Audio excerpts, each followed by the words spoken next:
नाज़रीन, 15 मंजिला नस्ला टावर को गिराने का ऑर्डर तो आप सब ने सुन रखा है और उसकी एग्जीक्यूशन अब शुरू हो गई है। चीफ जस्टिस साहब ने कहा कि मशीनरी लाएं, जहां से मर्जी लाएं और इसको खत्म करें और इसको गिरा दें। एक और बड़ी इंपॉर्टेंट चीज सामने आई, वो है कंटोनमेंट के हवाले से सुप्रीम कोर्ट ऑफ पाकिस्तान का एक्शन। एक और बिल्डिंग सामने आ गई है जी कराची में, इसका नाम है तजूरी टावर हाइट्स। चीफ जस्टिस साहब ने एक बड़ा इंपॉर्टेंट केस शुरू किया है। अब देखना यह है कि इस केस का अंजाम क्या होता है।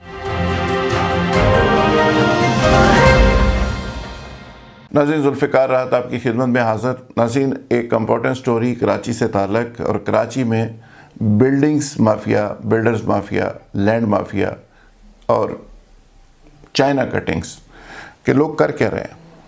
और चीफ जस्टिस ऑफ पाकिस्तान ने नस्ला टावर को गिराने का हुक्म तो दिया, उसके बाद क्या क्या स्कैंडल्स, क्या क्या चीज़ें, क्या क्या गैर कानूनी बिल्डिंग्स और किस किस सरकारी जगह पे किस किस का कब्ज़ा, वो सारी कहानियाँ सामने आना शुरू हो गई।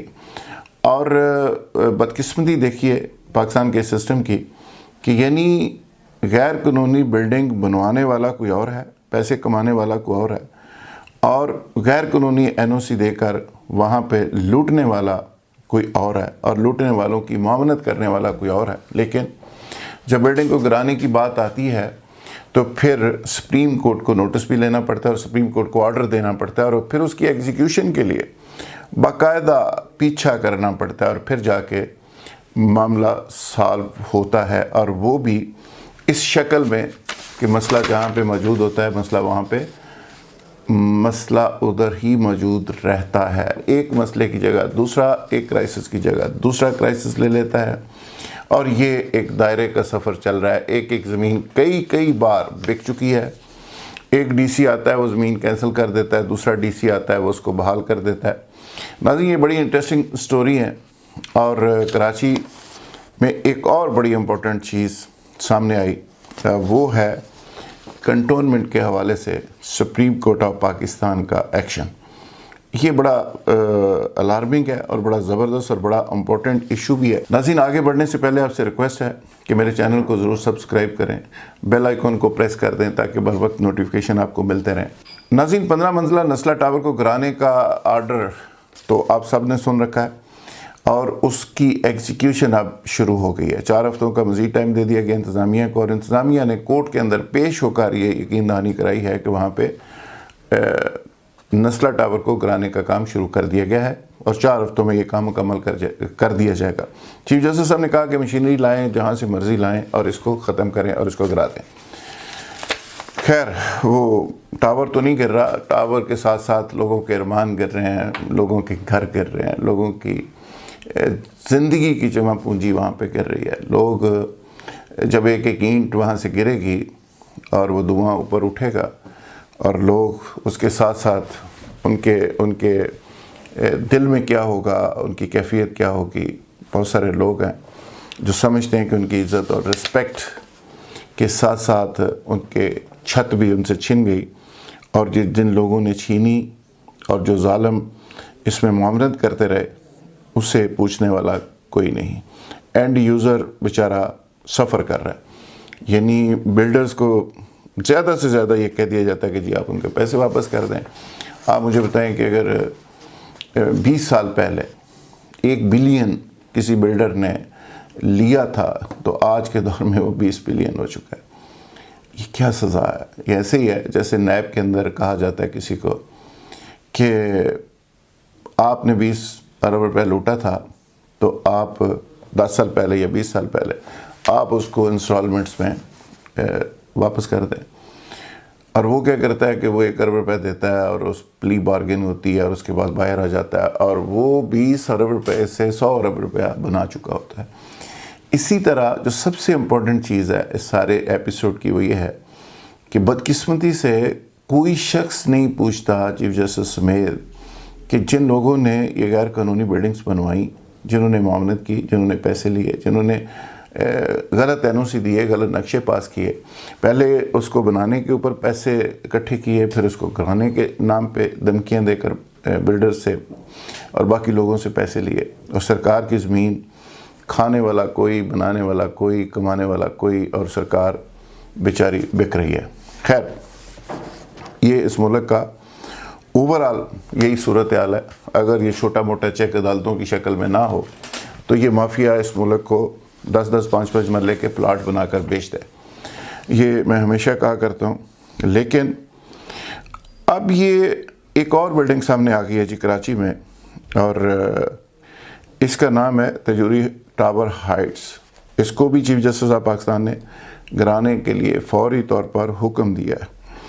अच्छा, इसमें ये हुआ है कि इसकी मलकियत के हवाले से तमीर तो गैर कानूनी है ही, मलकियत के हवाले से भी हेर फेर है। सर्वे नंबर पे और था, और सर्वे नंबर के अंदर मसलन सर्वे नंबर की जो ज़मीन ख़रीदी गई थी बिल्डर्स ने मुबैना तौर पर सर्वे नंबर 190 से मुतल्लिका ज़मीन ख़रीदी थी, लेकिन प्रोजेक्ट सर्वे नंबर 188 में वाक़या एक मुख्तलिफ अराज़ी पर तमीर किया जा रहा है। बेंच ने मुशाहिदा किया था कि जब तक सर्वे 190 की सेल डीड को मनसूख नहीं किया जाता, सर्वे नंबर 188 में अलाटमेंट नहीं की जा सकती।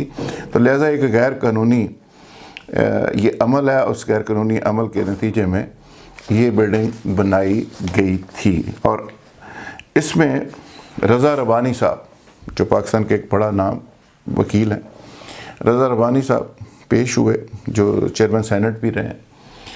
और वकला का ज़ाहिर एक प्रोफेशन है, वो चोर के वकील भी होते हैं, डाकू के भी होते हैं, शरीफ आदमी के भी होते हैं, पैसा चाहिए होता है। और वकील मेरा ख्याल है उस वक़्त ये नहीं सोचता, ना ये बहस करता है। शायद उनके प्रोफेशन का ये तकाजा हो कि वो 10 कत्लों वाले बंदे को बरी करवा रहा है और डाकू का वकील बन गया, पैसे चाहिए, बस वो पैसे ले लेते हैं। खैर, मैं उस तफसील में नहीं जाना चाहता वकील क्या क्या करते हैं। तो उन्होंने रज़ा रब्बानी साहब ने कोर्ट के अंदर पेश होकर ये इस्तदा की है कि आज ख़ुद बिल्डर चाह रहे हैं कि वो उस बिल्डिंग को गिरा दें, लिहाजा मौका दिया जाए, आप सरकारी मशीनरी से ना गिराएं। शायद उनका ये ख्याल हो कि वहाँ से मलबा चीज़ें बच जाएँ, कोई इटां शिटां जड़ियां तोड़ देंगे सरकारी लोग, लिहाजा बूहे बारियाँ कुछ चीज़ां बच जाएंगी बिल्डर्स को, तो वो उन्होंने उसको कंसिडर किया। लेकिन गवर्नर कराची फरमाते हैं जी, इमरान इस्माइल कहते हैं कि मैंने जो कराची की चीज़ें देखी हैं, नक्शे देखे हैं, ज़ाहिर है गवर्नर एक आईनी पोस्ट है, और गवर्नर अगर कह रहा है, सिंध कराची में वो रहता है, कराची में गवर्नर हाउस है, वो गवर्नर साहब फरमाते हैं कि मुझे ऐसे लगता है कि Sindh building control authority SBCA और Karachi water and sewerage board KWSB में धंधे और माफियाज चलते हैं। उन्होंने कहा कि जी किसी ने वाटर बोर्ड से कनेक्शन लेना हो, बिल्डिंग कंट्रोल अथॉरिटी से नक्शा पास कराना हो, तो पैसों के बगैर हो नहीं सकता। वहाँ सिस्टम नाम की चीज़ें चल रही हैं, वहाँ माफियाज चल रहे हैं। उन्होंने संगीन तरीन पीपल्स पार्टी की गवर्नमेंट के ऊपर इल्ज़ाम लगाए हैं, और उन्होंने कहा कि मुझे ऐसे लगता है कि आधा पौना कराची नक्शे NOC सारा कुछ गैर कानूनी है। ये बहुत बड़ी अलार्मिंग बात है। तो चीफ जस्टिस साहब कौन कौन सी बिल्डिंग को आप गिराएंगे और किस किस बिल्डिंग की समाअत करेंगे, ये अरबों खरबों माफियाज वहाँ पे कमा चुके हैं। अच्छा, साथ ही साथ चीफ जस्टिस साहब ने एक और भी बड़े हसास और बड़े सेंसिटिव और बड़े इम्पोर्टेंट केस की समाअत की। नस्ला टावर का तो खैर मैंने बता दिया कि मुस्मार किया जा रहा है, दूसरी तजूरी हाइट्स की बात भी हो गई। साथ साथ उन्होंने कंटोनमेंट की जो कमर्शियल सरगर्मियां हैं, कंटोनमेंट कराची, उस पे भी नोटिस लिया और उसकी भी समाअत की। उन्होंने कहा जी कैंट की ज़मीनों पर कमर्शियल हाउसिंग जो प्रोजेक्ट्स हैं वो गैर कानूनी हैं। ये सुप्रीम कोर्ट कहता है। गैर कानूनी कैसे हैं, ये अगली समाअत में चीज़ें सामने आएंगी, और इस पे बड़े इम्पॉर्टेंट लोगों को तलब कर लिया गया है, और वो तमाम के तमाम लोग पिछली डेट में भी पेश हुए थे, अब दोबारा पेश होंगे। कराची कंटोनमेंट बोर्ड शहर में 6 कंटोनमेंट बोर्ड हैं, जिनमें मनोड़ा, कुरंगी, क्रीक, मलीर, क्लिफ्टन और फैसल कंटोनमेंट बोर्ड शामिल हैं। अच्छा, अब फरमाना ये है कोर्ट का कि कैंट की ज़मीन किसी की ज़ाती ज़मीन नहीं है जो तकसीम कर दी जाए, रियासत की ज़मीन है। आप कैंट के मकसद के लिए इस्तेमाल में नहीं करते तो इसको वापस कर दें। बेसिकली इसको पॉइंट आउट इसलिए किया गया है कि वहाँ पे जो स्ट्रेटजिक जगह है, वहाँ पे शादी हाल बन गए, स्कूल बन गए, सोसाइटीज़ बन गई, और ये सारा कुछ उनके ख्याल में वहाँ पे नहीं हो सकता। जिस मकसद के लिए जगह दी गई थी वो मकसद के लिए इस्तेमाल की जाए, अदरवाइज़ जो कमर्शियल ऑब्जेक्टिव के लिए इस्तेमाल की जा रही है ये गैर कानूनी है। चीफ जस्टिस साहब ने एक बड़ा इम्पॉर्टेंट केस शुरू किया है। अब देखना यह है कि इस केस का अंजाम क्या होता है, उसके बाद एक लंबी तारीख पड़ती है और खामोशी हो जाती है, तो फिर कोई और मतलब होगा। चीफ जस्टिस साहब अपनी सर्विस के अंदर इसको मैच्योर करते हैं तो फिर उसका मतलब कोई और होगा, लेकिन ज़्यादा इम्कान यही है कि इसकी लंबी तारीखें पड़ेंगी, चूँकि वहाँ पे कमर्शियल एरियाज़ तो इतने ज़्यादा हैं, इतनी कमर्शियल मार्केट्स हैं, लेकिन ये नहीं समझ आ रही कि अगर वहाँ पे, ये तो एक पहलू है ना कोर्ट का, दूसरा पहलू ये भी है कि वहाँ पे अगर घर बने हैं कंटोनमेंट्स के इलाकों में स्ट्रेटजिक मकासद के लिए तो एक ऑप्शन है, इसके अलावा वहाँ पे घर भी हैं, रहायशें भी हैं, तो वहाँ कमर्शियल मार्केट्स भी होंगी, वहाँ स्कूल भी बनेंगे। वहाँ पे रहायशियों को आप इस तरह तो नहीं छोड़ सकते कि उनको फैसिलिटी ना, उन्होंने खाना पीना भी है, उनके बच्चों ने वहाँ खेलना भी है, वहाँ पे पढ़ना भी है। तो ये सारी फैसिलिटी कमर्शियल, तो शादियाँ भी होनी है उनकी, वो सारी तो बहरहाल साथ साथ होनी है। मुझे अभी इस केस को समझना है और मैं इसको डिटेल स्टडी कर रहा हूँ। अगली तारीख का भी मुझे इंतज़ार है कि चीफ जस्टिस साहब आप इसका करते क्या हैं, और ये बड़ा एक इम्पोर्टेंट केस होगा। और कराची का ये केस जो कंटोनमेंट्स का है, ये पूरे पाकिस्तान के अंदर एक एग्जाम्पल बन सकता है, लेकिन डिपेंड करता है कि चीफ जस्टिस साहब इस केस को किस हद तक आगे बढ़ाते हैं। बहुत शुक्रिया, थैंक यू वेरी मच।